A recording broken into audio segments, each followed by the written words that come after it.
48 ঘন্টা কেন, 800 ঘন্টা কেন, আর 8 মিনিট কেন? আমি তার নোটিশের কোনো প্রতি উত্তর দেব না। আমার বক্তব্য যদি আইন বহির্ভূত হয়, আমার বক্তব্য যদি সংবিধান বহির্ভূত হয়, সিধে চলে যাক সে কোর্টে, আইনের মাধ্যমে তার সাথে আমার বোঝাপড়া হবে। আমাকে নোটিশ পাঠিয়ে কি ধমকানো চমকানো হচ্ছে?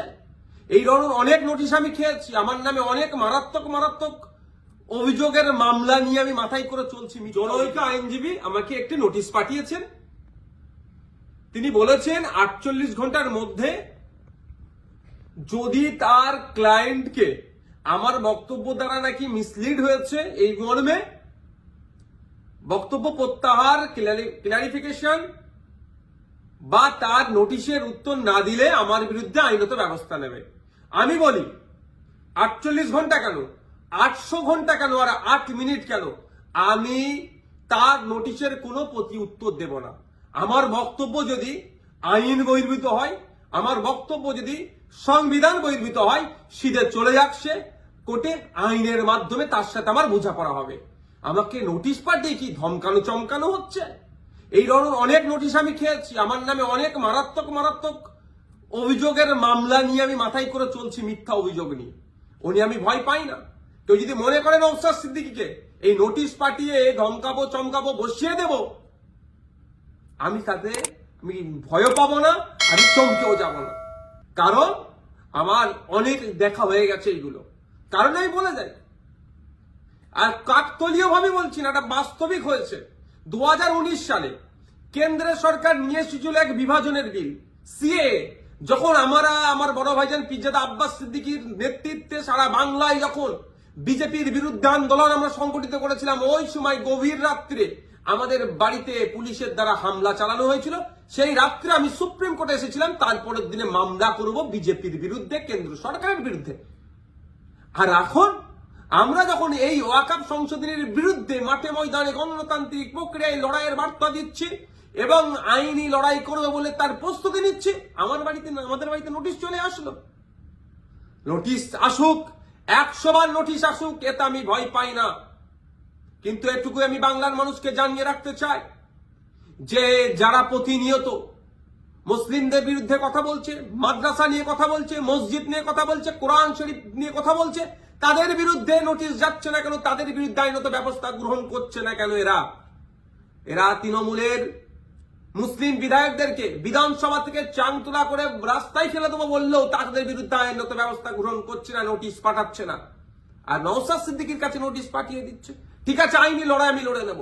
আমার আইনের যারা বিশেষজ্ঞ আছে, সম্মানীয় বিকাশ রঞ্জন ভট্টাচার্য স্যার এবং সম্মানীয় শামীম দ্বারা কথা বলেছি, তারা আমাকে বলেছে তো আপনার কাজ হচ্ছে রাজনৈতিক লড়াই লড়ে যাওয়া, বাকি আইনি দিকটা আমরা বুঝে নেব। সুতরাং আইনি লড়াই কোর্টে আমিও বুঝে নেব।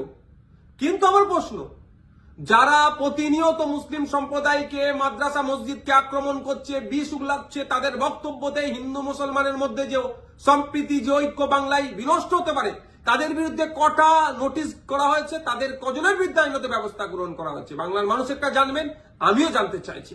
শুধু তাই নয়, আমাদের রাজ্য সরকারকে, আমাদের রাজ্য সরকারের যিনি প্রধান মমতা ব্যানার্জি মহাশয়াকে একটা বক্তব্য শুনেছিলাম কি জঙ্গি যোগ না কি বলে দেখে দিয়েছিল, তখনও চুপ করেছিল। আর নওশাদ সিদ্দিকীর বিরুদ্ধে নোটিশ, ওই নোটিশ পাঠিয়ে আমাকে কেউ ভয় পাওয়াতে পারবে না। বিজেপির এই ওয়াকফ আন্দোলনের বিরুদ্ধে, সংশোধনী যে নিয়ে এসেছে ওয়াকফ, এর বিরুদ্ধে আন্দোলন জারি থাকবে।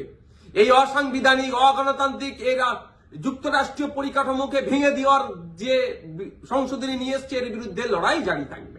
যখন আমাকে খোঁচা দিয়েছে, আমি কয়েকটা প্রশ্ন বাংলার মানুষের কাছে তুলে ধরতে চাইছি এবং সর্বোপরি তৃণমূল কংগ্রেসের কাছেও তুলে ধরতে চাইছি, এর উত্তর দিতে হবে। আমরা জানতে পেরেছি বেশ কয়েকজন এমপি পার্লামেন্টে অনুপস্থিত ছিল, তাদের বিরুদ্ধে তৃণমূল কংগ্রেস দলগতভাবে কি ব্যবস্থা গ্রহণ করছে, কি নোটিশ পাঠাচ্ছে, কি শোকজ করছে, তাদের বিরুদ্ধে কি অ্যাকশন নেবে, সেটাও পাবলিক ডোমিনে দিতে হবে এবং কি নিচ্ছে সেটাও যেন জানানো হয়। দ্বিতীয় হচ্ছে, যারা পার্লামেন্টে উপস্থিত ছিলেন, টোটাল আমরা যতটুকু জানা আছে পার্লামেন্টে দুটো কক্ষ মিলিয়ে, লোকসভা রাজ্যসভা মিলিয়ে তৃণমূল কংগ্রেসের এমপির সংখ্যা প্রায় 42টি। এই 42 জনের মধ্যে কতজন ভোটাভুটিতে অংশগ্রহণ করেছে এবং যারা ভোটাভুটিতে অংশগ্রহণ করেছে কতজন ওয়াকফ সংশোধনী বিলের বিরুদ্ধে ভোট দিয়েছে না অন্য কোথাও ভোট দিয়েছে, সেটাও পাবলিক ডোমিনে পাবলিশ করা হোক, অর্থাৎ জনগণের সামনে তুলে ধরা হোক। তাহলে দুধকে দুধ পানিকে পানি হবে। নাহলে এই ধরনের ঘটনা ঘটতে পারে যে উপস্থিত ছিল ভোট দানের সময় এই ওয়াকফ সংশোধনীর পক্ষে বিরুদ্ধে না ভোট দিয়ে বিজেপিকে সুবিধা করার জন্য তাদের পক্ষে ভোট দিতেও পারে, বিশ্বাস নেই এদেরকে আমার। তাই এই ডেটাটা পাবলিক ডোমিনে দেওয়া হোক। আর 3 নম্বর যেটা, যে 2021 সালে এমএলএ বিধানসভা নির্বাচনের সময় বলেছিল বিজেপিকে আটকাতে হবে, ভোটটা আমাদের দিন তৃণমূল কংগ্রেস। যারা আজকের দিনে এমএলএ তারা বক্তব্য দিতে গিয়ে বলেছিল যে বিজেপির বিরুদ্ধে লড়াই করতে গেলে ওনাকে জিতাতে হবে, ওনাকে জিতিয়েছেন, এখন লড়াই করবে না বিজেপির বিরুদ্ধে, না ঘরে ঢুকে চুপ করে বসে থাকবে? লড়াইটা কেমন ভাবে হবে? গণতান্ত্রিক প্রক্রিয়ায় মাঠে ময়দানে নেবে আন্দোলন সংগঠিত করতে হবে, আর একটা গণতান্ত্রিক প্রক্রিয়ায় আইনের সহযোগিতা নিতে হবে। এই যে বিজেপি ওয়াকফ সংশোধনী বিল নিয়ে এসেছে, এটাকে প্রত্যাহার করার দুটো রাস্তা। একটা হচ্ছে জনগণের চাপ সৃষ্টি করে, যেটা সংখ্যালঘুদের উপরে যে দমনপীড়ন হচ্ছে, ভারতবর্ষের পশ্চিম বাংলায় সংখ্যাগুরু মানুষদেরকে দায়িত্ব নিতে হবে। এই সংখ্যালঘুদের উপরে যে দমনপীড়ন নেমে আসছে সেটাকে প্রোটেক্ট কিভাবে করবে, অর্থাৎ মাঠে ময়দানে সংখ্যালঘু থেকে শুরু করে সংখ্যাগুরুরা মিলে আন্দোলন সংগঠিত করবে, জনপ্রতিনিধিদেরকে সামনে রেখে সাথে নিয়ে। একটা দিক। আর একটা হচ্ছে সুপ্রিম কোর্টের দ্বারস্থ হয়ে আইনের মাধ্যমে এই যে নতুন আইন তৈরি করতে চলেছে, এই আইনটাকে রদ করা। এখন আমার বলার বিষয়, পশ্চিমবাংলায় 200-র অধিক তৃণমূল কংগ্রেসের বিধায়ক আছে। সেই সমস্ত বিধায়কদেরকে প্রত্যেকজন যাতে একটা করে মামলা করে তার জন্য প্রস্তুতি নিতে হবে। এবার আমি এটা তৃণমূল কংগ্রেসের সুপ্রিমোকে বলছি, তৃণমূল কংগ্রেসের দলকে বলছি এবং সাধারণ ভোটারদেরকে বলছি। ভোটের সময় কিন্তু এই সমস্ত এমএলএ গুলো প্রার্থী ছিল, তারা বলেছিল বিজেপির বিরুদ্ধে লড়াই করবে। আজকে বিজেপির বিরুদ্ধে লড়াই দেখানোর জায়গা হচ্ছে মামলা করতে হবে। এদের 42 জন রাজ্যসভা লোকসভা মিলিয়ে এমপি আছে, 42 আর এই প্রায় 220টা মতো, 250-র অধিক মামলা কিন্তু তৃণমূল কংগ্রেসকে করতে হবে। তার পয়েন্ট অনুযায়ী আমি বলে দিচ্ছি, এইটা চাপ তৈরি করতে হবে। আমি নওশাদ সিদ্দিকী যদি আমি একাধিক মামলার দায়িত্ব নিতে পারি, হাজার হাজার মামলা হবে ওয়াকফ সংশোধনী বিলের বিরুদ্ধে, সেটা আমি ভালো করে জানি, বিজেপিও জানে, তৃণমূল কংগ্রেসও জানে, আমি পাবলিকও জানে। কিন্তু তৃণমূল কংগ্রেস কটা মামলা করছে না, মামলা না করে বিজেপিকে জায়গা করে দিচ্ছে, সেটাও পাবলিককে দেখতে হবে।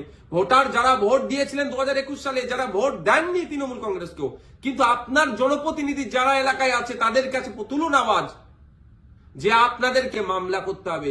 মালদা থেকে কংগ্রেসের একজন এমপি আছেন, তাকেও আমি অনুরোধ করছি আপনিও সুপ্রিম কোর্টে চলেন, গিয়ে মামলা করবেন। এখন দেখার বিষয় তৃণমূল কংগ্রেসের কতজন এমএলএ কতজন এমপি মামলা করছে এবং আমরা ভোটাররা কতজনকে মামলা করাতে পারছি প্রেসার বিল্ড আপ করে, সেটাই এখন দেখার বিষয়।